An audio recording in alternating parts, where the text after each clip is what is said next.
د بغلان د شمال ډبرو سکرو د تصدۍ مسؤلین وایي چې یا د تصدۍ د روان کال په 11 میاشتو کې څه باندې 1.9 میلیونه افغاني عواید راټول کړي دي. د بغلان د شمال د ډبرو سکرو د تصدۍ رئیس ویلي دی چې په یا تصدۍ کې د روان کال په 11 میاشتو کې د تاله او برفک ولسوالۍ کان د ډبرو سکرو د پلور له لارې 1.9 میلیونه 915 افغاني عواید راټول کړي دي او د دولت خزانې ته یې سپارلي دي. هغه زیاته کړه چې د بغلان د تاله او برفک ولسوالۍ په کچه د ډبرو سکرو 219 وګړني کانونه او 2 دولتي صفوفونه فعال دي چې په ورځ کې څه باندې 280 ټنه سکاره استخراجوي. نوموړي د ډبرو سکرو د عوایدو د راټولولو په بهیر کې د شفافیت ډاډ ورکړ او ویل چې زموږ څارونکي ټیمونه په دوامداره توګه په یاد ولسوالۍ کې د ډبرو سکرو د استخراج د پیسو د راټولولو د څرنګوالي څارنه کوي.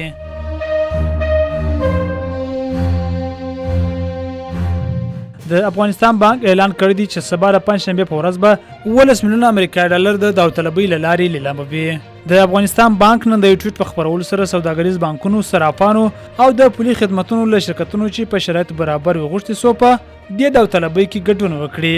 یاد بانک زیاته کړ چې د لیلام ګټونکي باید خپل حسابونه د لیلام ورځ تر پایه تصفیه کړي. مرکزی بانک زیاته کړ چې د اثار د لیلام په داوطلبۍ کې د معاملاتو قسمي تصفیه ته اجازه نه ورکول کیږي او د داوطلبۍ ګټونکي به د خپل ذمت د قیمت پیسې په یو ځل په نغد ډول او په ټاکلي وخت د افغانستان بانک ته سپاري.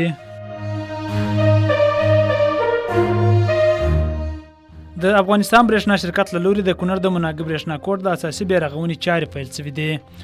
د مسؤلینو په خبره د کونړ ولایت د مناګ برېښنا کوډ د اساسي بیارغونې چارې پرون د 3.6 میلیونه افغانۍ په لګښت پیل شوې دي.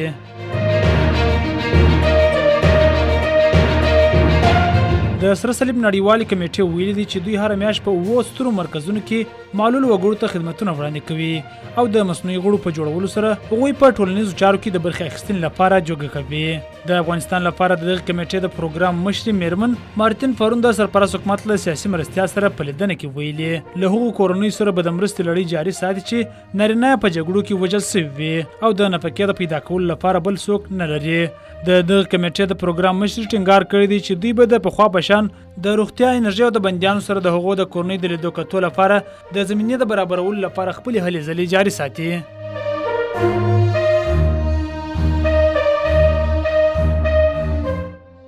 د اوکراین ولسمشر ولادیمیر زيلنسکي د ناتو د غړي هیواد البانیا پلازمینې تیرانا ته رسیدلی دی. ټاکل شوی دی چې دوی به د البانیا له دولت سره د اوکراین په ملاتړ د یوې سرمشریزې کوربه وي. د البانیا د بهرنیو چارو وزیر اګلی حسیني په یو پیغام کې چې پر پخواني ټویټر خپور شوی دی ویلي چې د البانیا له صدر اعظم ایدی راما سره د نننۍ سرمشریزې هدف له کیپ څخه د ختیځ اروپا ملاتړ زیاتېدل او پراخېدل دي.